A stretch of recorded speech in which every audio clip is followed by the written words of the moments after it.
मी Sahebrao Kamble @breaking news social media चॅनलमध्ये आपले स्वागत आहे। आता पाहूया ठळक बातम्या। सचखंड गुरुद्वारा सुवर्ण जडित होणार, गुरुद्वारा बोर्डाच्या अध्यक्षांचे प्रतिपादन। फुलांच्या बाजारपेठेत कमालीची घसरण, शहरात उन्हाची तीव्रता वाढली। आमदार तारासिंग यांची गुरुद्वारा बोर्डाच्या अध्यक्षपदी निवड झाल्याबद्दल आज गुरुद्वारा येथे दुपारी 4 वाजता पत्रकार परिषद घेण्यात आली। त्यावेळी तारासिंग यांनी सर्व पत्रकारांचे आभार मानले। गुरुद्वारा बोर्डाच्या अध्यक्षांची पत्रकार परिषद। आमदार तारासिंग यांची गुरुद्वारा बोर्डाच्या अध्यक्षपदी निवड झाल्याबद्दल आज गुरुद्वारा येथे दुपारी 4 वाजता पत्रकार परिषद घेण्यात आली। त्यावेळी तारासिंग यांनी सर्व पत्रकारांचे आभार मानले। या पत्रकार परिषदेत गुरुद्वाराबद्दल काही विकासात्मक कामे करावयाचे आहेत असे तारासिंग यावेळी म्हणाले। पुढे तारासिंग म्हणाले की मला गुरुद्वारा तख्त सचखंड साहिबच्या पवित्र इमारतीसाठी सेवा करण्याची संधी मिळाली। गुरुद्वारा या पवित्र इमारतीस स्वर्ण जडित करण्यात येईल।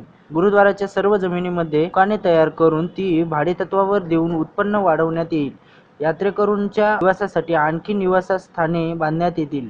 देशातून येणाऱ्या भाविकांसाठी विमान सेवा सुरू करण्यात येईल। यामध्ये चंदीगड, अमृतसर, दिल्ली, मुंबई, नांदेड अशी हवाई सेवा सुरू केली जाईल। गुरुद्वाराच्या शैक्षणिक सुविधांतही वाढ करण्यात येईल असेही तारासिंग या पत्रकार परिषदेत म्हणाले। फुलांच्या बाजारपेठेत कमालीची घसरण झाली आहे।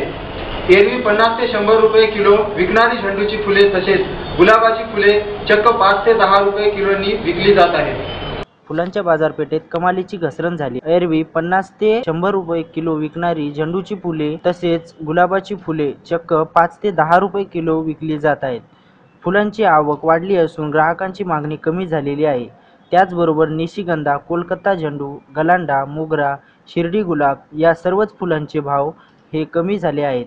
फुलांचे भाव कमी झाल्यामुळे ग्राहक हे फुले खरेदी करण्याकरिता गर्दी करू लागले आहेत।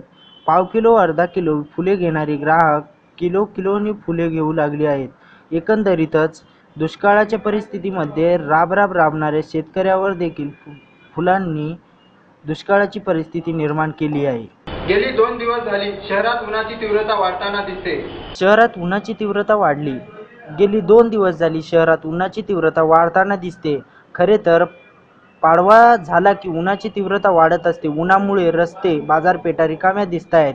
नागरिक उन्हापासून बचाव करण्यासाठी टोपी, झाडांची सावली, रुमाल इत्यादींचा वापर करत आहेत। शाळेचे